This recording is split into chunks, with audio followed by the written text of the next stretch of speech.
안녕하십니까.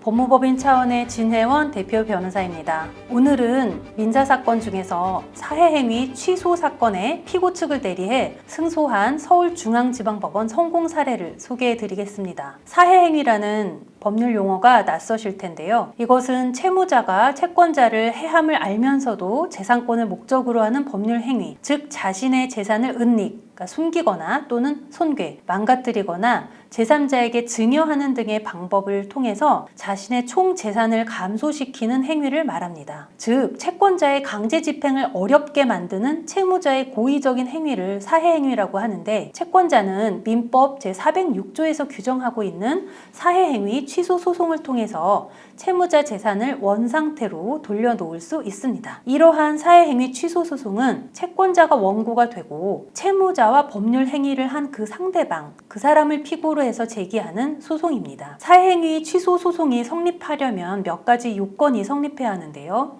우선 원고가 채권자가 채무자에 대해 채권을 가지고 있어야 하고, 채무자가 피고에게 유일한 재산을 매도하거나 채무가 초과되어 있는 상태에서 피고에게만 근저당권을 설정해 준다든지 대물 변제 등을 해주어야 하며, 채무자에게 원고를 해할 의사가 있어야 합니다.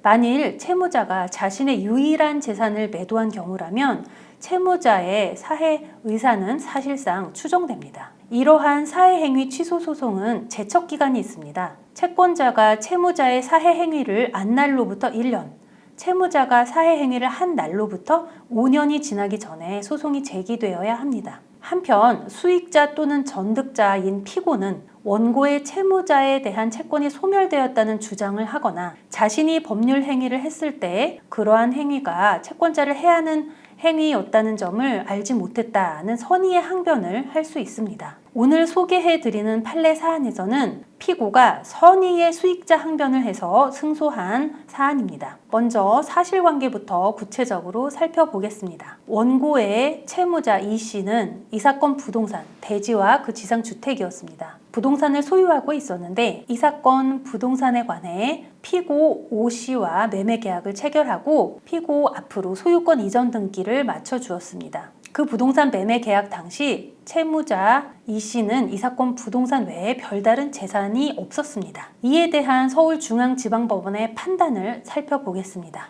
우선 이 사건에서와 같이 채무자가 자신의 유일한 부동산을 매도해서 무자력 상태를 초래한 것은 원고를 비롯한 일반 채권자들에게 그 공동담보를 감소시키는 효과를 주어 채권 만족을 해하는 행위가 되고, 채무자는 이러한 사정을 잘 알고 있었던 것으로 볼 수 있다는 원칙적인 판단을 했습니다. 나아가 법원은 수익자인 피고 오 씨의 악의, 즉 사해행위라는 사정을 알고 있었다는 점이 추정이 되므로 이 사건 매매 계약은 만약 특별한 사정이 없다면 원칙적으로 사해행위로 취소할 수 있는 것이라고 판단하였습니다. 그런데 이 사건에서 피고 오 씨는 매매 계약 당시 채무자가 채무 초과 상태에서 계약을 체결한다는 것을 잘 알지 못하였다고 선의의 수익자 항변을 하였습니다. 그리고 부동산 중개인에 대한 증인신문과 당사자 본인신문 등의 절차를 진행해서 이러한 사정을 입증했는데요. 즉 채무자는 중개인에게 부동산 매도를 의뢰했고 피고 오 씨는 중개인이 한 인터넷 광고를 통해서 이 사건 부동산을 소개받아 매매 계약을 체결하게 되었다, 이런 사정을 밝혔습니다. 그리고 이 사건 매매 계약 이전에는 채무자와 피고 오 씨 자신은 전혀 알지 못하는 사이였다는 점을 구체적으로 입증하였습니다.